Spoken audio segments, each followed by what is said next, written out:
व्रत का सबसे पहला नियम, एकादशी व्रत का सबसे पहला नियम है कि आप जिस दिन व्रत करो उसके एक दिन पहले भक्ति का संचार इस हृदय में कर लो। भक्ति का संचार इस हृदय में कर लीजिए। जिस दिन आप व्रत करो, जैसे एकादशी का व्रत कर रहे हो तो दशमी के दिन शाम का समय जब आवे, रात्रि जब होने लगे, शाम का समय आवे और रात्रि का आप जब भोजन ग्रहण करो तो उस भोजन में कोई ऐसा पदार्थ ग्रहण मत करिए जिस पदार्थ के कारण आपकी एकादशी बिगड़ जाए।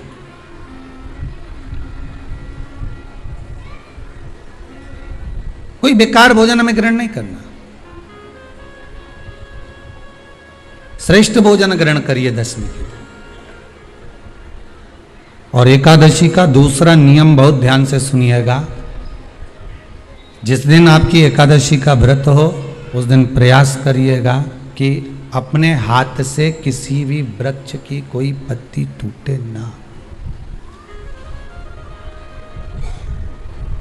अपने हाथ से किसी भी वृक्ष की, पौधे की, किसी भी वृक्ष की पत्ती अपने हाथ से ना टूटे। बहुत ध्यान दीजिएगा महाराज। एकादशी का ये दूसरा नियम है कि अपने हाथ से किसी पौधे की, किसी वृक्ष की, किसी डाली की कोई पत्ती टूटे ना, कोई पत्ती ना टूटे, इसका प्रयास करिए।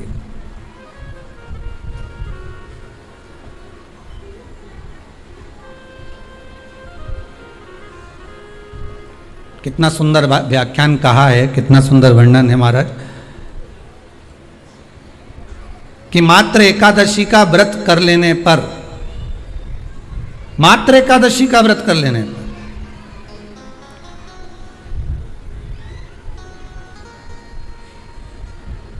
जो पूर्व में किया गया हमारा पाप कर्म है, हमने किसी जीव की हत्या करी है, हमने किसी को कष्ट प्रदान करा है, हमने किसी को अपशब्द कहा है, हमने किसी को ताने दिए, हमने किसी को आड़ा टेढ़ा कहा है, हमने किसी को गालियां दे दी है, मात्र एकादशी का व्रत ही कर लेने पर ये सारे जो दोष हैं वो समाप्त हो जाते हैं।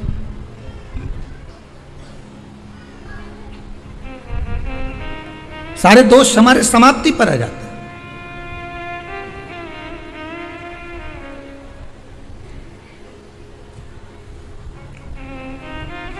अब एक विचार करिएगा थोड़ा सा अपने मन में, अपने चित्त में, अपनी वृत्ति में एक बात उतारिएगा।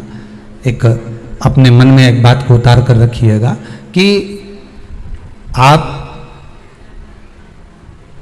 अपने पाप को, अपने पाप कर्म को जिस दिन क्षीण करने वाले हो, समाप्त करने वाले हो, अपने पाप को आप जिस दिन समाप्ति पर लेकर जा रहे हो तो उसके एक दिन पहले आपको प्रसन्नता होना चाहिए कि नहीं होना चाहिए कि कल मेरा पाप कटने वाला है, कल मेरा पाप समाप्त होने वाला है। जो मैंने पाप कर्म करा है वो समाप्त होगा, जो मैंने पाप कर्म करा है वो कल समाप्त हो जाएगा। तो एक दिन पहले आपके चेहरे पर प्रसन्नता हो कि ना हो?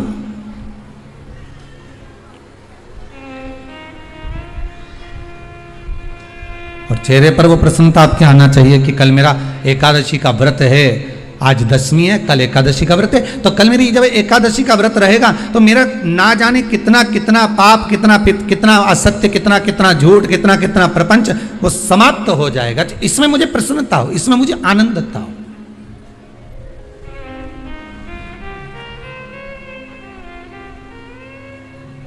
तो क्या कहा गया कि प्रयास करिएगा कि एकादशी के दिन कोई वृक्ष की, कोई डाली की, कोई कोपल की कोई पत्ती ना तोड़ी जाए। क्यों? तो कहा अगर उस पत्ती को हम तोड़ देते हैं, वृक्ष की पत्ती को या क्यारे में लगी हुई कोई डाली की पत्ती को हम तोड़ देते हैं तो एकादशी का पुण्य फल प्राप्त नहीं होता। एकादशी का कोई फल हमारे खाते में नहीं जाता, पुण्य फल प्राप्त। अब फिर भले तुम चाहे तुमने मोरधन खाया हो, चाहे तुमने फिर चिप्स खाई हो, चाहे तुमने फिर व्रत का कितना ही सामान खा गए हो और तुमने सोचा कि आज मेरी एकादशी है, तो फिर उसका कोई फल प्राप्त नहीं है, उसका कोई सुख प्राप्त नहीं है आपको, फिर उसका कोई आनंद प्राप्त नहीं है आपको, फिर उसमें कोई आनंद की अनुभूति आपको नहीं मिल रही है।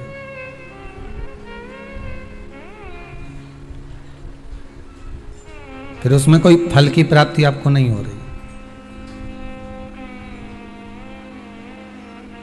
आस्था चैनल के माध्यम से जितने भी एकादशी करने वाले हैं और चतुर्थी का व्रत करने वाले हैं, बहुत ध्यान से आज की कथा सुनना कि एकादशी का आपसे आपके बच्चे पूछेंगे, मम्मी हम भगवान विष्णु का दर्शन करते हैं, हम राम जी का दर्शन करते हैं, हम कृष्ण भगवान का दर्शन करते हैं, हम भवानी माता का दर्शन करते हैं, हम शंकर जी का दर्शन करते हैं, हम सारे देवी देवताओं का दर्शन करते हैं, पर ये एकादशी माता तो कभी नजर ही नहीं आती। पूछेंगे कि नहीं पूछेंगे कि तुम जिस एकादशी का व्रत करते हो, इनका जन्म कहां से हुआ, कहां जन्मी थी? एकादशी की जन्मस्थली कहां है? भाई भगवान कृष्ण की जन्मस्थली तो मथुरा है, श्री राम जी महाराज की जन्मस्थली बोल दो जम के अयोध्या है।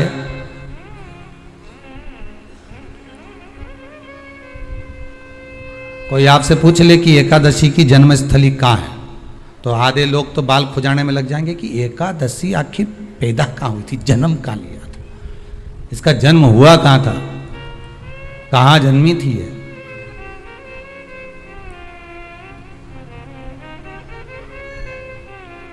इसका जन्म स्थल है कहां? और अगर मान लो जन्म स्थल एकादशी का है,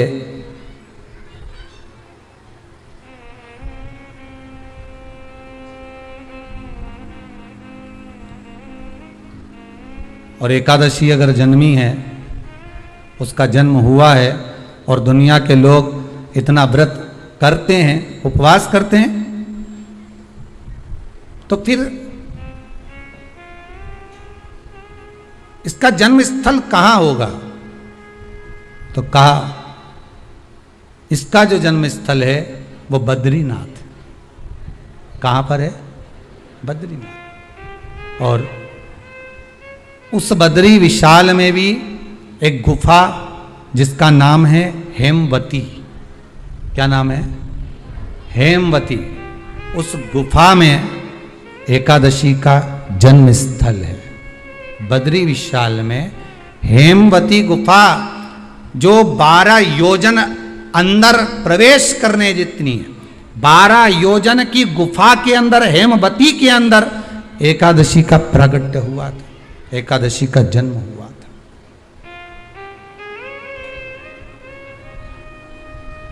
अब तो बता सकते हो ना कि कोई पूछे कि राम जी का जन्म अयोध्या में हुआ, भगवान कृष्ण का जन्म मथुरा में हुआ, और कोई पूछ ले आपका जन्म कहां हुआ था, अपन कह सकते ना सीहोर में हुआ हमारा। और आपसे कोई पूछे कहां हुए, तो कहीं इंदौर में हुए, कि देवास में हुए, कि भोपाल में हुए, कि मुंबई में हुए, कि पूना में हुए, आपका तो बता दोगे। पर बच्चे आपसे पूछ ले, मम्मी तू इतनी एकादशी का व्रत करती है, एकादशी का तू व्रत करती है और सबको करा देती है कि बल्लभ कुल की एकादशी करो, भले बकरी जैसे चरो पर एकादशी करो, और सबको एकादशी कराया, तो कोई पूछ ले कि एकादशी का जन्म कहां हुआ था, तो आप कह सकते हो कि बद्री विशाल में, हेमावती में, बद्री विशाल के हेमवती गुफा के अंदर जो 12 योजन की गुफा है, उस गुफा में एकादशी का जन्म हुआ। कब हुआ?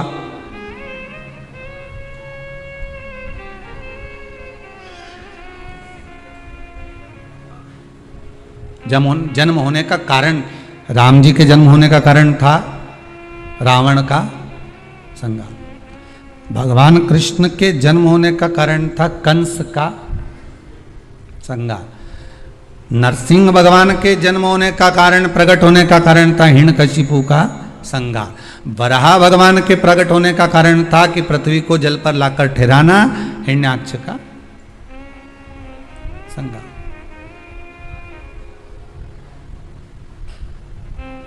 तो फिर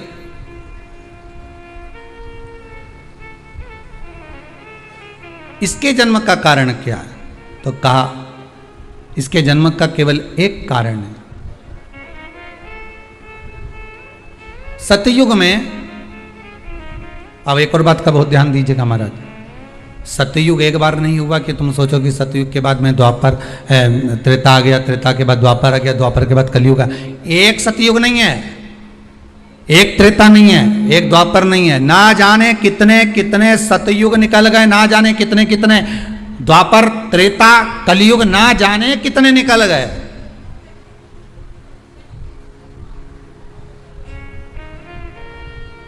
और आप और हम जैसे भी इस पृथ्वी पर ना जाने कितने, अरे जम के तो बोलो, निकल गए।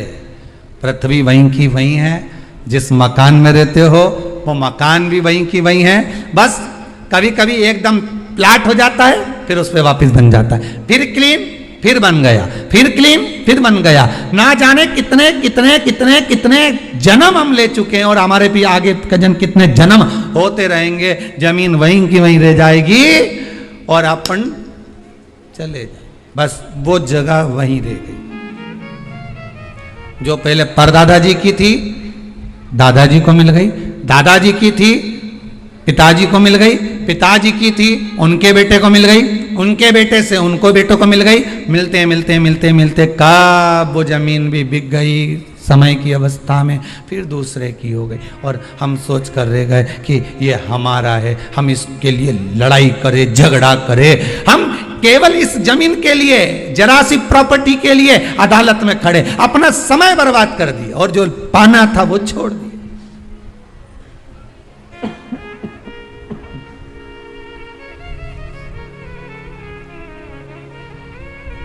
जो पाना था वो छोड़ दिया हमने।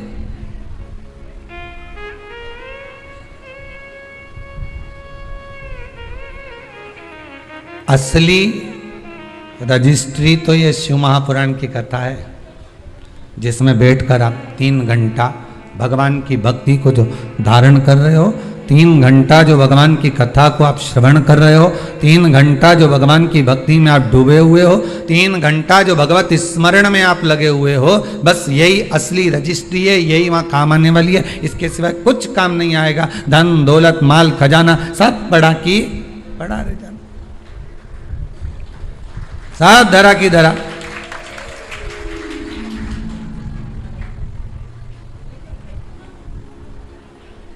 रह गया। वो एक लाइन आप लोग स्मरण करते होंगे, सज धज के जिस दिन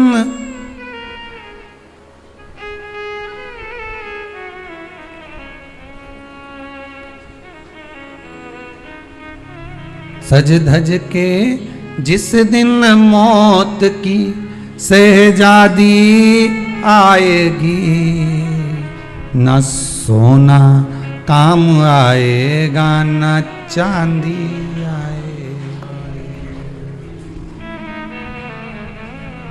अलमारी में धरा की धरा रह जाएगा, लॉकर में पड़ा की पड़ा रह जाएगा।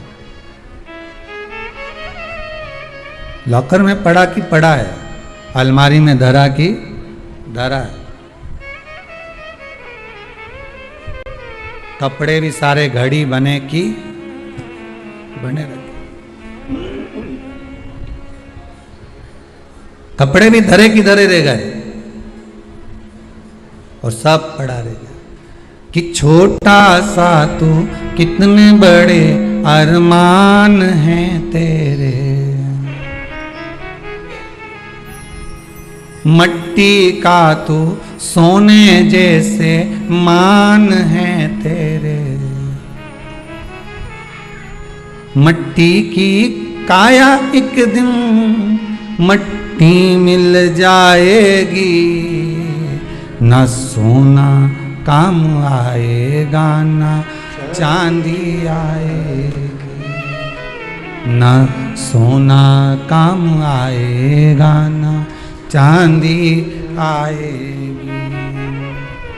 सज धज के जिस दिन मौत की शहजादी आएगी, ना सोना काम आएगा ना चांदी आएगी, ना सोना काम आएगा ना चांदी आएगी।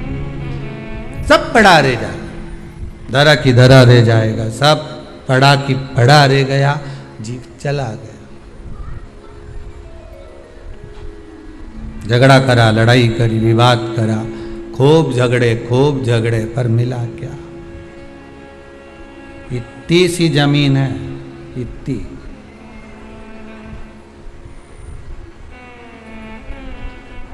मिल भी गई,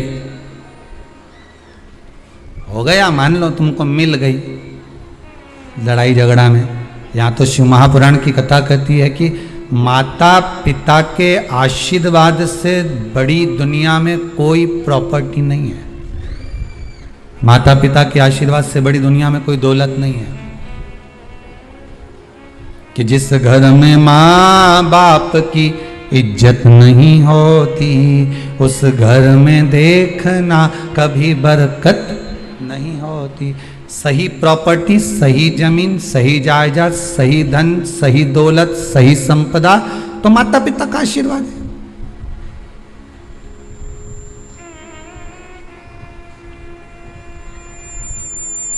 सही दौलत तो वही है, सही जायदाद तो वही है।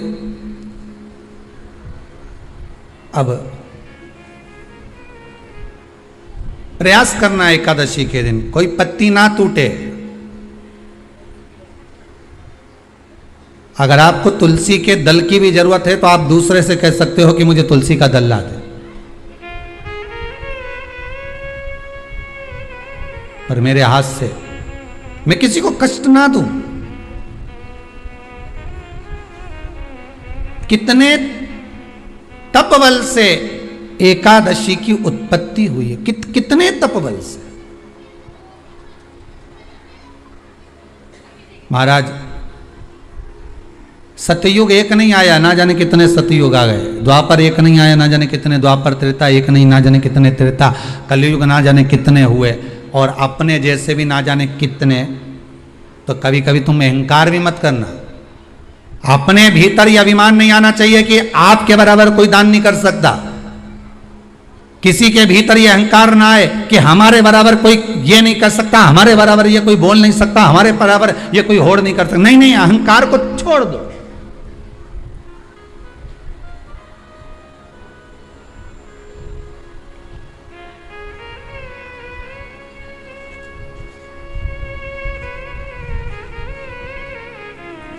इस भारत की भूमि पर, इस भारत माता की गोद में अगर वीर भी जन्मे तो ढेर वीर जन्मे, कोई एक नहीं। कोई एक सोचे कि मेरे बराबर कोई और नहीं कर सकता। नहीं नहीं, ना जाने कितने।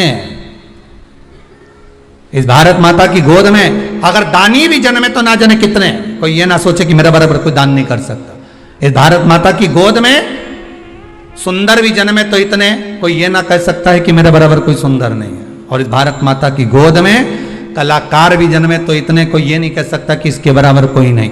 इस भारत माता की गोद में कथाकार भी ढेर जन्मे, कोई ये नहीं कह सकता कि इसके बराबर कोई नहीं। भगवान ने पैदा करा। अभिमान नहीं होना चाहिए, अहंकार नहीं होना चाहिए। ना जाने कितने हों।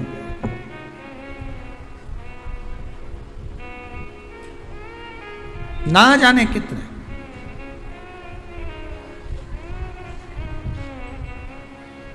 बस हो सकता है सतयुग, त्रेता, द्वापर, कलयुग भी जो अनेक हुए तो हम भी अनेक होंगे।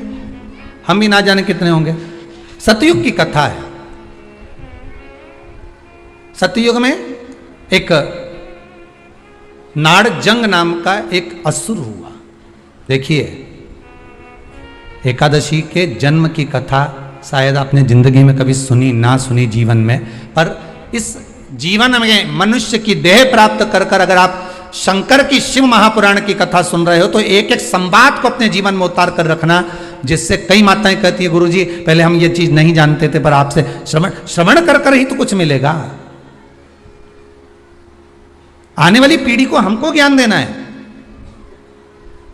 सियोर वाला महाराज तो 3 घंटा 2 बजे से 5 बजे तक आस्था चैनल पर, फेसबुक पर, यूट्यूब पर कथाबाज देगा। इसके बाद जवाबदारी आपकी है। कथा सुनने के बाद जवाबदारी आपकी है कि आपके बच्चों को शाम को भोजन कराते समय, आप रात्रि को अपनी बहन से बात करते समय आप रात्रि को अपने रिश्तेदारों से बात करते समय उनसे भी प्रश्न कर सकते हो, क्यों आज तूने कथा सुनी थी, आज अपने एकादशी के जन्म की कथा सुनी कि एकादशी कब पैदा हुई, एकादशी का जन्म कब हुआ, कौन सी जगह पर जन्मी थी। अपने को मालूम था कि राम जी कहां जन्मे, अपने को मालूम था भगवान कृष्ण कहां जन्मे, अपने को मालूम था नरसिंह भगवान कहां जन्मे, पर अपने को एकादशी का जन्म कहां हुआ यह नहीं मालूम था। आप अपनी बहन से, अपने रिश्तेदारों से बात कर सकते हो। 3 घंटे की कथा तो आप यहां श्रवण कर लेते हो आस्था चैनल के माध्यम से, फेसबुक और यूट्यूब के माध्यम से। इसके बाद की जवाबदारी आपकी है कि इस कथा का प्रसाद आप किस किस को दे रहे हो। आप कथा का फोन लगाकर किस किस को बोल रहे हो कि 2 बजे से 5 बजे तक कथा आ रही है। सुनो, व्रत शिव महापुराण की कथा है। व्रत, उपवास जो अभी तक करते आए हैं उसी को सुन रहे हैं कि अब कैसे करना चाहिए। करते तो आए पर उसको करना कैसे। कहां जन्म ले लिया तो कहा महाराज बद्रीनाथ। कब जन्मी एकादशी, एकादशी का जन्म कब हुआ तो कहा एक नाड़ाजंग नाम का सुर था, राक्षस, जिसके पुत्र का नाम था मुर। क्या नाम है? मुर, मुरदैत्य। ये मुरदैत्य इतना विशालकाय था, इतना विशालकाय था, रहने वाला चंद्रावती नगर का था। कौन से नगर में रह रहा था? चंद्रावती नगर। बड़ा विशालकाय।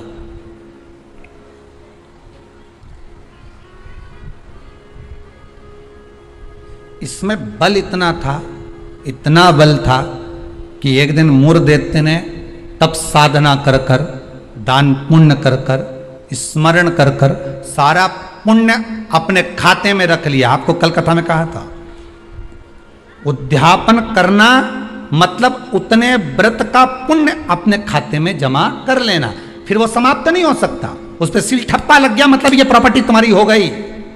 उद्यापन करना मतलब ये इतने व्रत तुम्हारे खाते में चले गए। अब ये व्रत तुम किसी को ना तो कहीं जा सकते ना छिन्न हो सकते, क्योंकि उसका तुमने उद्यापन कर दिया, उस पर सील ठप्पा लग गया, उसकी रजिस्ट्री हो गई, वो आपका हो गया।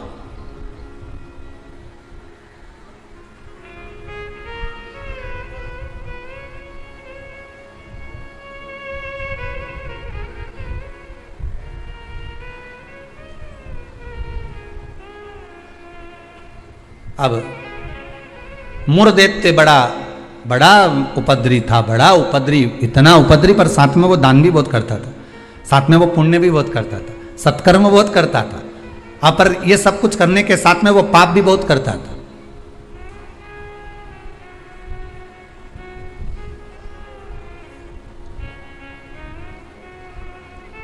बहुत पाप करता था, पुण्य के साथ में पाप भी बहुत करता था। होता है व्यक्ति पुण्य के साथ में पाप कर भी देता है। शंकर जी के मंदिर में लोटा भर के पानी चढ़ाने गया और मन में विचार कर कर गया, बताओ अपने आप को कैसी इत्र आ रही है। दूसरे को देख के अपन तुरंत उसी समय पे पाप कर दिया। बताओ अपने आप को कितनी इत्र आ रही। अरे अरे वो इतरा रही, इतरान दे, तू तो अपना शंकर जी के जल चढ़ाने, हरि ओम बोलने, नमः शिवाय बोलने अपने घर जा। तेरे को क्या करना कि इतरारी ने कहीं कर रही, वो करे करना। तुम तो शंकर जी भजो, शिव नाम जपो, शंकर का स्मरण करो और भगवान का भजन करके अपने घर जाओ बस। पर मुरदैत्य पुण्य भी करता था तो पाप बहुत करता था। इतना पाप कर्म था, इतना पाप कर्म था कि वो घबराए नहीं, बस पाप ही पाप में लिप्त हो जाए। समय आया, एक बार ये मुरदैत्य पहुंच गया अमरावती, अमरपुर, भगवान वैकुंठ अधिपति के उस भवन में जहां 33 कोटि देवता सदा विराजमान रहते हैं। ऐसे सुंदर आनंद में भगवान के धामों में पहुंच गया और जिस इंद्र लोक में जाता तो इंद्र को पकड़कर जमीन पर फेंक देता। अब बहुत अच्छे से सुनिएगा महाराज, देवता ऊपर जब युद्ध करते थे और युद्ध के मैदान से नीचे गिरते थे तो मृत्यु लोक में नहीं आते थे। कहाँ नहीं आते थे? मृत्यु लोक में। पर मुरदैत्य इतना बलवान था कि देवताओं को जब पकड़कर फेंकता था तो किसी लोक में नहीं जाते थे, मृत्यु लोक में ही जाते थे। अब बल देखिए कितना प्रबल होगा। कोई लोक नहीं, ऊपर से फेंका तो डायरेक्ट नीचे।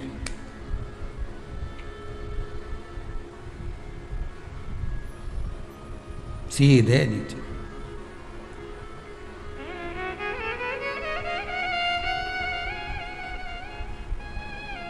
जितने लोक उतने देवता, और जितने लोक उतने देवता। अब इसने सोचा इतने सारे देवताओं को अलग अलग गिराने कब तक जाऊंगा, तो इसने क्या करा, आज चढ़ गया सारे लोकों पर, और लोकों पे चढ़कर जो नृत्य करना प्रारंभ करा, जम जम के नाचना, तो सारे लोक हिलने लगे, और जितने उसमें 33 कोटि देवता रह रहे थे सब मृत्यु लोक में गिर गए। अब सारे लोक में किसका राज्य हो गया, जम के बोलिए जरा, उस मुर दैत्य का। सारे लोग खाली, मुर दैत्य का राज्य। सारे देवता इकट्ठे होकर शंकर भगवान के पास में गए, क्योंकि मृत्यु लोक में आ गए तो मृत्यु लोक में कहां जाएंगे। आपको पहले भी कथा में कहा, मृत्यु लोक में जन्म हुआ है आपका, आप पृथ्वी पर जन्मे हो, और मृत्यु लोक में जन्म लेने के बाद अगर आप मन में सोचो कि हम शंकर की आराधना क्यों कर रहे हैं, अरे मृत्यु लोक में जन्म लेने के बाद शंकर की आराधना ही मूल है, शिव की आराधना ही जरूरी है।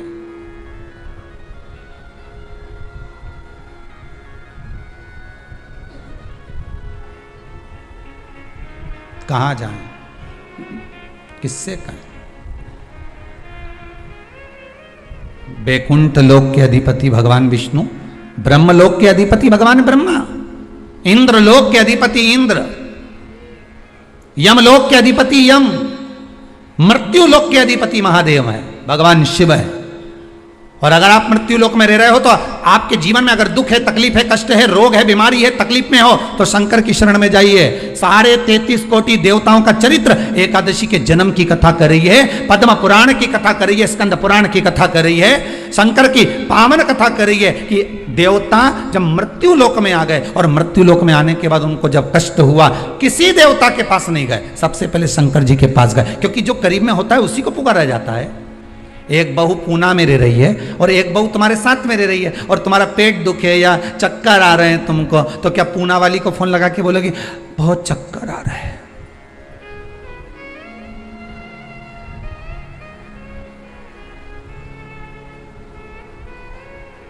पूना वाली आएगी? अरे बोलो जम के तो बोलो। मुंबई वाली आएगी? भाई इंदौर वाली जो जहां रह रही है वो नहीं आएगी, और जो जिससे कहना था उससे तो कहा नहीं, जो पास में रह रही है जरा सी देर में आवाज लगा देती, दरवाजा भड़क देती, घंटी बजा देती, चिल्ला कर बोल देती, फोन कर देती, आवाज लगा देती और कह देती बेटा जल्दी आप, बहू दौड़ कर आ, दौड़ कर आ, दौड़ कर आ। बोलो आती कि नहीं आती? कितना भी झगड़ा हो, कितनी भी लड़ाई हो गई हो, तो भी किसी को तकलीफ में है तो ऐसी कोई बहू नहीं होती जो दौड़कर ना आए। तकलीफ में होगी, भले कितना भी झगड़ा कराओ, कितनी भी लड़ाई करियो, कितना भी विवाद हो, दौड़ के आ गए। और आई तुरंत, क्या हो गया मम्मी? बस मेरे को चक्कर आ रहा है। अब तुमने पूना वाली को बुलाया, इंदौर वाली के बुलाया, बड़नगर वाली के बुलाया, ने पीपरठौन वाली के बुलाया, ने नीमच वाली के बुलाया, सब क्या बुलाया तुमने, पर तुमने उसको नहीं बुलाया जो पास में थी।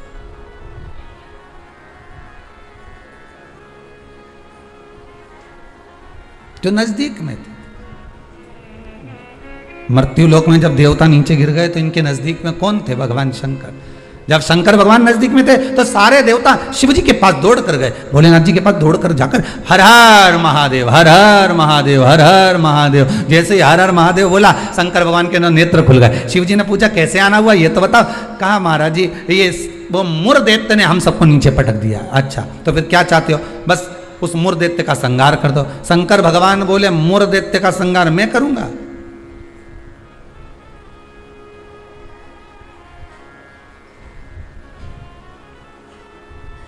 मैं नहीं कर सकता। क्यों?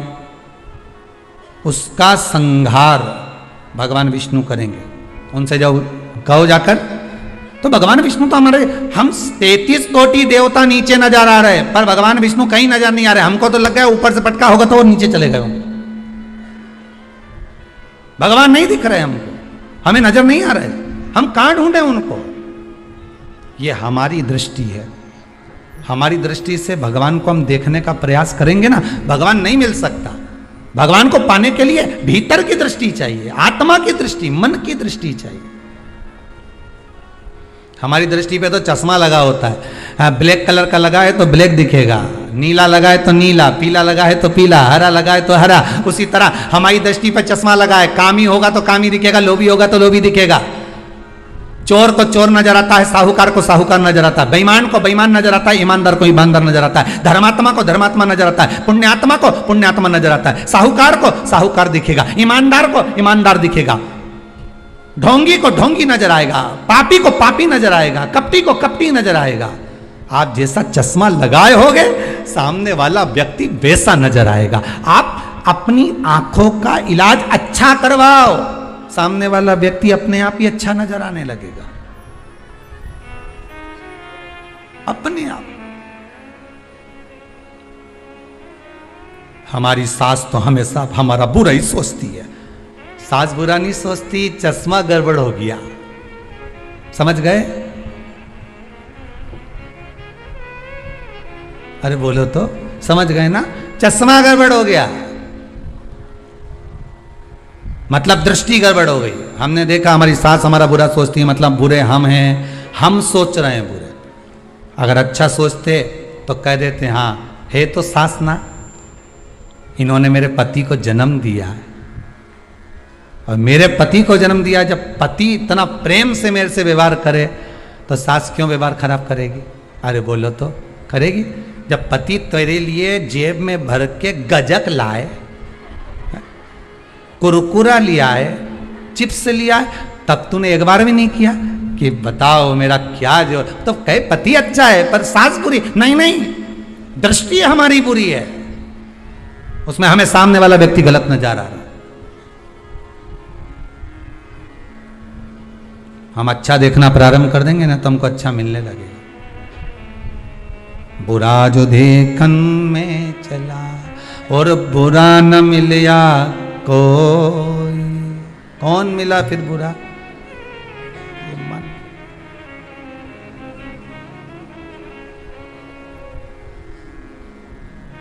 इस मन को बुरा कहा। मैं नहीं मार सकता मुर्दैत्य को, भगवान विष्णु मारेंगे। भगवान विष्णु कहाँ मिलेंगे? क्षीर सागर में शयन कर रहे हैं, जाइए। सारे देवता पहुंच गए क्षीर सागर। प्रभु कृपा करिए। भगवान विष्णु ने पूछा क्या हुआ? वो मुर्दैत्य ने आक्रमण कर रखा है, सबको उठा उठा के पटक दिया, एक भी नहीं बचा, सारे लोग खाली पड़े। अच्छा फिर मां कौन बैठा है? तो क्या मुर्दैत्य बैठा अकेला? हो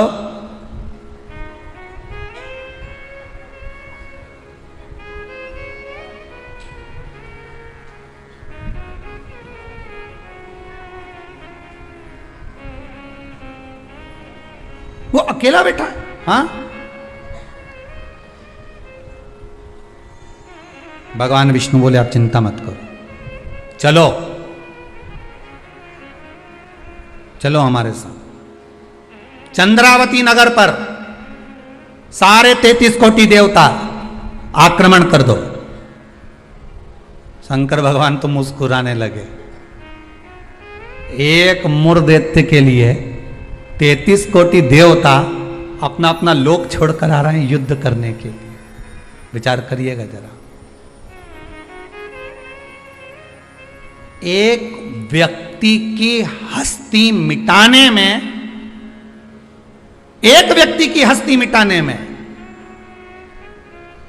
ना जाने कितने लग जाते हैं नीचे गिराने में, ना जाने कितने।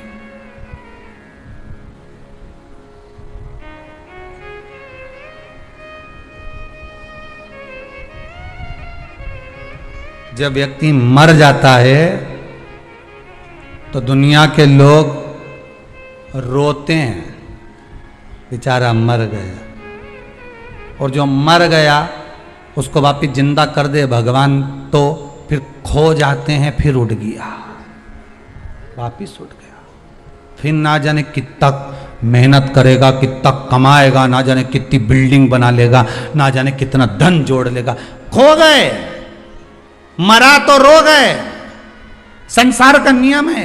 एक व्यक्ति की, मुर्दैत्य की मात्र हस्ती को मिटाने के लिए सारे आ गए, पर 33 कोटि देवता 15 मिनट नहीं लगे मुरदैत्य को, 15 मिनट में मुरदैत्य ने सारे देवताओं को हिला दिया, भाग गए, सारे 33 कोटि देवता भाग गए। तब भगवान विष्णु अकेले युद्ध के मैदान में थे, अकेले युद्ध के मैदान। और अकेले भगवान विष्णु जब युद्ध के मैदान में युद्ध प्रारंभ करा, भगवान ने उठाया सुदर्शन चक्र और भगवान ने उठाकर सुदर्शन चक्र को फेंका।